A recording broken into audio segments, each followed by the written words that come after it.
Hello students, I hope you are doing well in the quarantine period and also paying attention to your studies and your work also. So today we are starting the chapter number 6, that is economic reforms since 1991 और new economic policy NEP 1991। इस chapter का reference लगभग हर chapter में आया है। हमने बार बार बोला था कि इंडियन इकोनॉमी का फ़ेज़ 1 1947 से 1991 तक चला और फेज़ 2 1991 से प्रेजेंट एज तक चल रहा है। तो 1991 में ऐसा क्या कुछ हुआ था और जिसकी वजह से ये फेजेस डिफ़र हो गए और इकनॉमी में क्या मेजर चेंजेस आए, वो इस चैप्टर में हमें देखना है। तो इस चैप्टर का नाम है इकोनॉमिक रिफॉर्म्स। इसी को हम न्यू इकोनॉमिक पॉलिसी 1991 भी बोलते हैं, शॉर्ट में NEP 1991, और इसी को आगे जाके हम LPG पॉलिसी भी बोल सकते हैं।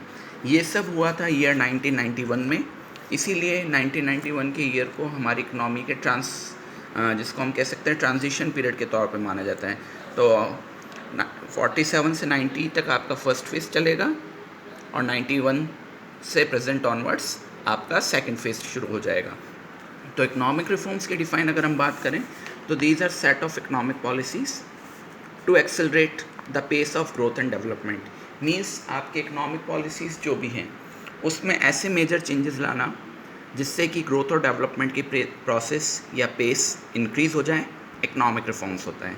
हमने पढ़ा था कि बिफोर 91 या 91 तक हमने पब्लिक सेक्टर की रोल दिया और बहुत सारे इश्यूज़ हमने IPR 1956 में डिटेल में एड्रेस कर लिए हैं। तो उन सब चीज़ों में अब चेंज होने वाला है, क्योंकि वो सारी चीज़ें जो हमने 1991 तक अडॉप्ट की थी उनसे हमें वैसे फ्रूटफुल रिज़ल्ट नहीं मिल पा रहे थे जैसे मिलने चाहिए थे। तो हमने कहा कि पॉलिसी में और स्ट्रेटजी में चेंज करके हम इकनॉमी को एक नए पोजीशन तक पहुंचाएंगे। ये सब 91 में हुआ था। तो in 1991 Indian government launched a set of reforms और series of reforms to pull out the crisis of 1990 till last year।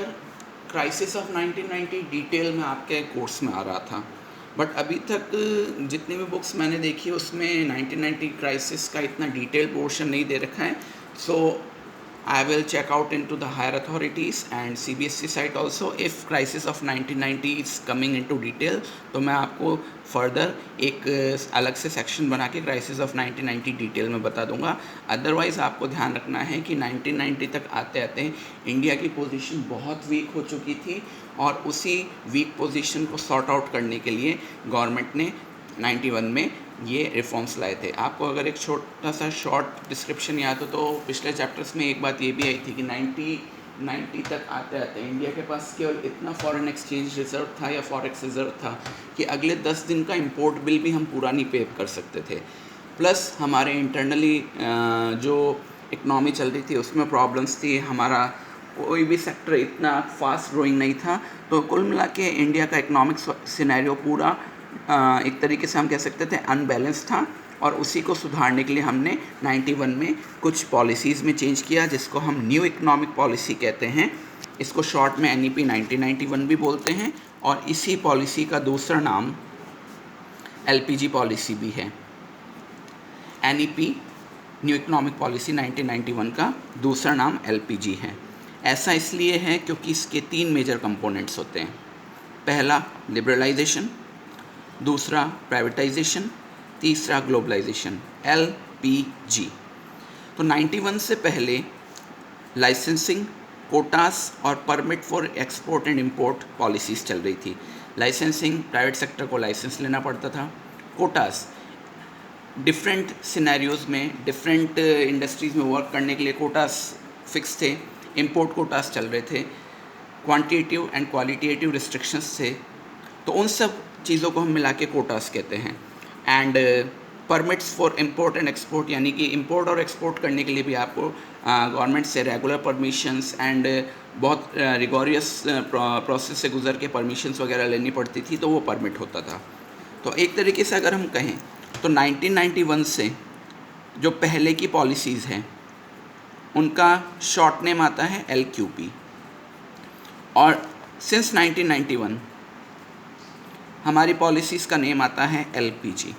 यानी 91 से पहले हमारे पास जो पॉलिसीज़ चल रही थी उनको शॉर्ट में हम कह सकते हैं एलक्यूपी, लाइसेंसिंग, कोटास एंड परमिट्स। और 91 ऑनवर्ड्स हमने जो पॉलिसीज़ अडॉप्ट कर ली वो बन जाती है liberalisation, privatisation, globalisation, that is LPG. So in 1991 LPG policies replaced LQP policies.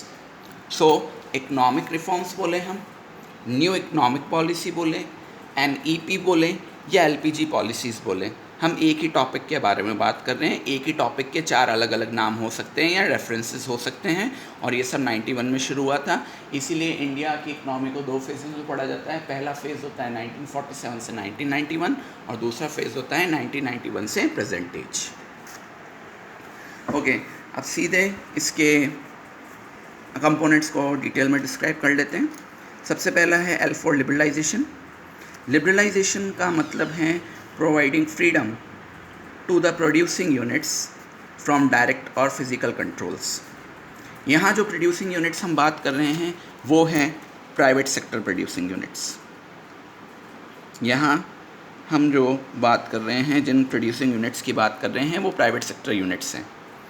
उनके ऊपर पहले जितने भी डायरेक्ट और फिजिकल कंट्रोल थे उनमें कमी लाना या उनको हटाना, ताकि प्राइवेट सेक्टर आसानी से ग्रोथ कर सके। इफ़ यू रिमेंबर आईपीआर 1956 में हमने डिस्कस किया था कि प्राइवेट सेक्टर को सबसे पहले तो हमने कैटेगरी 3 में बचे कुछ काम के लिए रख लिया था। नंबर 2, उनको इस्टेब्लिशमेंट के लिए भी लाइसेंस लेना था, उनको फिर प्रोडक्शन कैपेसिटी इंक्रीज़ करने के लिए भी लाइसेंस लेना था। फिर लाइसेंसिंग इशू में उनको प्रायोरिटी तभी मिलती थी जब वो रूरल एरिया में या बैकवर्ड रीजन्स में काम कर रहे हैं। तो इस तरीके से हमने प्राइवेट सेक्टर की ग्रोथ को एक तरीके से बांध के रखा हुआ था। तो लिबरलाइजेशन का मतलब ही ये है कि हम प्राइवेट सेक्टर को वर्क करने की फ्रीडम देंगे, हम प्राइवेट सेक्टर को। अब इसकी की थिंग्स में you can see before 1991 private sector enterprises were having problems of liberalisation which I have told you just now. There was price control, उनकी प्राइसिंग इश्यूज़ को भी गवर्नमेंट हैंडल करती थी। फिनेंशियल कंट्रोल भी थे। इसके अलावा import licences and forex control, यानी फॉरेन एक्सचेंज या फॉरेन करेंसी इन्वॉल्व कराने में भी बहुत सारे इश्यूज़ होते थे।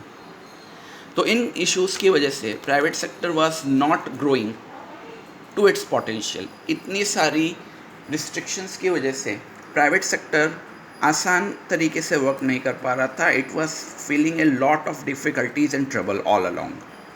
सो इन्हीं वजहों से आगे जाके करप्शन, डिलेस, डिसीजन डिलेस और इनएफिशिएंसीज जैसी प्रॉब्लम हमें नज़र आ रही थी, जो प्राइवेट सेक्टर की ग्रोथ को रोक रही थी। एंड इन सारी बातों से मिलके इंडिया का economic system high cost economic system बन गया। हाई कोस्ट इकोनॉमिक सिस्टम का मतलब है जहाँ पर कोस्ट अननेसेसरीली बहुत हाई जा रही है, चाहे वो मैन्युफैक्चरिंग कोस्ट हो, चाहे ट्रांसपोर्टेशन कोस्ट हो या ओवरऑल ऑपरेशनल कोस्ट हो, वो बहुत हाई जा रही थी। जबकि एक अच्छा सिस्टम वो माना जाता है जहाँ पर low cost competitive economic system चले। Low cost competitive economic system का मतलब है प्रोड्यूसर्स ट्राई करते हैं कि कॉस्ट को मिनिमम रखा जाए और कंपटीशन का लेवल बना रहे, कॉम्पिटिटिव स्पिरिट बनी रहे, ताकि उस कंपटीशन में नए नए इनोवेशन और मॉडर्नाइजेशन करके अपने प्रोडक्ट को, बेस्ट प्रोडक्ट को मार्केट में प्रेफर किया जाए। बट क्योंकि हमने प्राइवेट सेक्टर को तो बांध के रखा हुआ था, सो गवर्नमेंट ये सारी चीज़ें होनी नहीं दे रही थी and we were having a high cost economic system. So due to all these points, we took example from Korea, Thailand and Singapore. In economies में कोरिया, थाईलैंड, सिंगापुर और भी बहुत सारी इकनॉमीज़ हैं जिनमें लिबरलाइजेशन पहले ही शुरू हो चुका था और वहाँ पे लिबरलाइजेशन के अच्छे रिजल्ट्स मिले भी थे। तो इन सारी बातों को ध्यान में रखते हुए इंडियन गवर्नमेंट ने भी कहा कि हमें इकोनॉमिक सिस्टम को मार्केट फोर्सेस के लिए खोलना पड़ेगा। मार्केट फोर्सेस के लिए खोलने का मतलब है हमें प्राइवेट सेक्टर को आगे आने देना पड़ेगा, क्योंकि प्राइवेट सेक्टर ही वो सेक्टर होता है जो प्रॉफिट मैक्सिमाइजेशन के लिए मार्केट फोर्सेस को फॉलो करता है। तो उन्होंने कहा कि डिसीजन मेकिंग के लिए मार्केट फोर्सेस को ड्राइव करना पड़ेगा, और मार्केट फोर्सेस को ड्राइव करने का सीधा सा मतलब है giving more importance to private sector या more freedom to private sector.